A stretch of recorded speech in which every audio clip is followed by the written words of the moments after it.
Λοιπόν, αφού το ζητήσατε τόσο πολύ, θα κάνουμε ένα πολύ αερασιτεχνικό βίντεο με τη βοήθεια της Νάντιας, της συζύγου μου που κρατάει το κινητό και κάνει τον καμεραμάν αυτή τη στιγμή, για το σιδέρωμα του πουκαμίσου. Ας ξεκινήσουμε με τα βασικά. Για να σιδερώσουμε το πουκάμισό μας θα χρειαστούμε μια σιδερόστρα, ένα σίδερο, ένα ψεκαστήρι με νερό. Αυτό μου το έχει κάνει δώρο ο Μενέλαος Βρομπονάς, τα δίνει δώρο με κάθε πουκάμισο. Και επειδή εγώ είμαι και λίγο περίεργος, έχω και ένα μικρό σιδεροστράκι για τα μανίκια. Δεν θυμάμαι πώς το λένε. Πάμε τώρα στο πουκάμισό μας. Το πουκάμισο, κύριοι, αποτελείται από κάποια συγκεκριμένα σημεία. Από το γιακά, από το κολάρο ή ποδαράκι, όπως το λένε η ράφηση πουκαμίσων, από την πατηλέτα, η οποία είναι το σημείο που βρίσκονται πάνω τα κουμπιά και κουμπότρυπες, τα μανίκια μας και τις μανσέτες. Κάθε ένα από αυτά τα κομμάτια θέλει μια ειδική μεταχείριση στο σίδερο. Θα σας δείξω εγώ λοιπόν πώς κάνω τα δικά μου πουκάμισα. Πρώτα ξεκινάμε από τα μανίκια. Το μανίκι το βρίσκουμε εδώ που είναι η ραφή του ώμου, έρχεται κάτω, το διπλώνουμε έτσι, το απλώνουμε και κοιτάμε η κάτω ραφή να κοιτάει προς τα εμάς. Οι μανσέτες είναι στρογγυλές, άρα δεν τις πατικώνουμε, τις σιδερώνουμε πάντα από μέσα, όπου βλέπουμε πόσο πιο όμορφα κάθονται και οι πιέτες εδώ που έχει το πουκάμισό μας, απαλά, και γυρνάμε έτσι τη μανσέτα για να δώσουμε αυτό το ωραίο κυκλικό σχήμα. Κατόπιν μετά η μανσέτα μας κάθεται τέλεια. Το βασικό πράγμα είναι το τέντομα, κύριε. Τεντώνουμε, κοιτάμε το ύφασμά μας του πουκαμίσου να έρχεται ωραία πάνω στη σιδερόστρα. Και μετά με απαλές κινήσεις σιδερώνουμε το μανίκι. Από μπροστά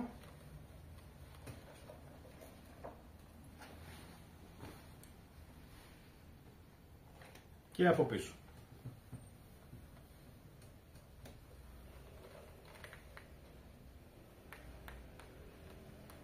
Η μανσέτα δεν την πειράζουμε, την έχουμε σιδερώσει ήδη. Επειδή εγώ είμαι ανώμαλος και δεν μου αρέσει η τσάκιση στα μανίκια, έχω αυτό το εξαρτηματάκι που κάπως το λένε, δεν θυμάμαι τώρα, όπου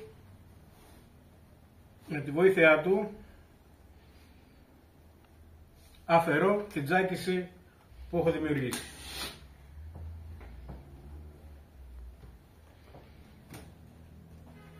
Και το μανίκι μας είναι έτοιμο. Επόμενο στάδιο, ο γιακάς. Το γιακά, επειδή έχει ενίσχυση, τον σιδερώνουμε πάντα ανάποδα. Και ο γιακάς είναι στρογγυλός. Δεν είναι επίπεδος, άρα πρέπει να δώσουμε προσοχή στο να διατηρήσει το σχήμα του.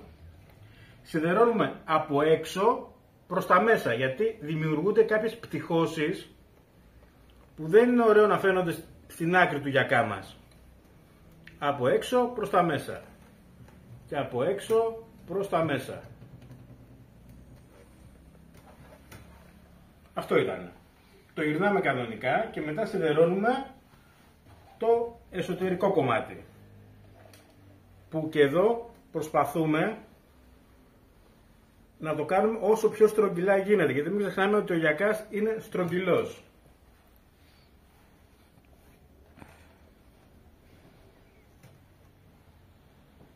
Και ο γιακάς μας είναι έτοιμος. Το πιο σημαντικό κομμάτι του πουκαμίσου, εκεί που στηρίζεται όλο το πουκάμισο, είναι το πλατάκι. Το πλατάκι είναι αυτό εδώ το κομμάτι που βλέπετε. Για να σιδερωθεί σωστά αυτό, η σιδερόστρα μας έχει αυτό εδώ το σχήμα στην άκρη της. Τι κάνουμε? Φοράμε το πλατάκι να είναι ωραία και να κάθεται σωστά στη σιδερόστρα μας. Και σιδερώνουμε.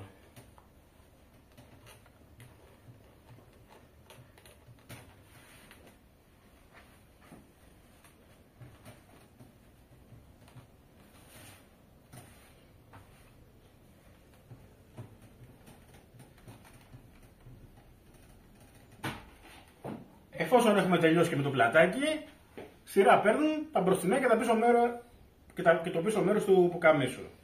Το φέρνουμε μπροστά Το στρώνουμε σωστά, ψεκάζουμε με λίγο νεράκι.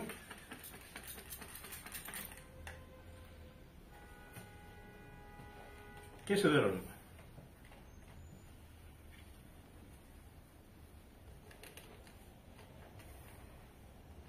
Ένα άλλο σημαντικό που θέλω να σας δείξω είναι ότι όταν τα πουκάμισά μας έχουν τσέπη, η τσέπη θέλει δάχτυλο, κύριε.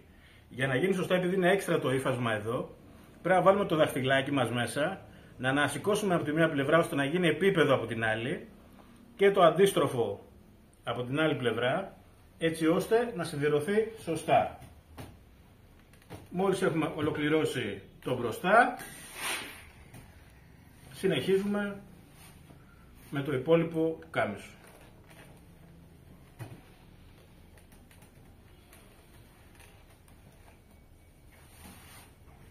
Πάντα τεντώνουμε ώστε να είναι παράλληλο και να εφάπτεται πάνω στη δρόστα μας.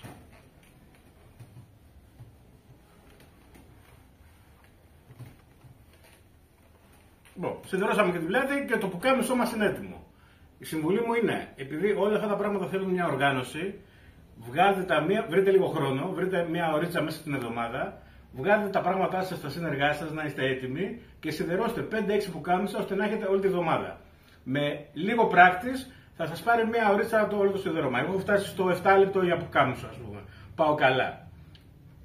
Αυτά για σήμερα.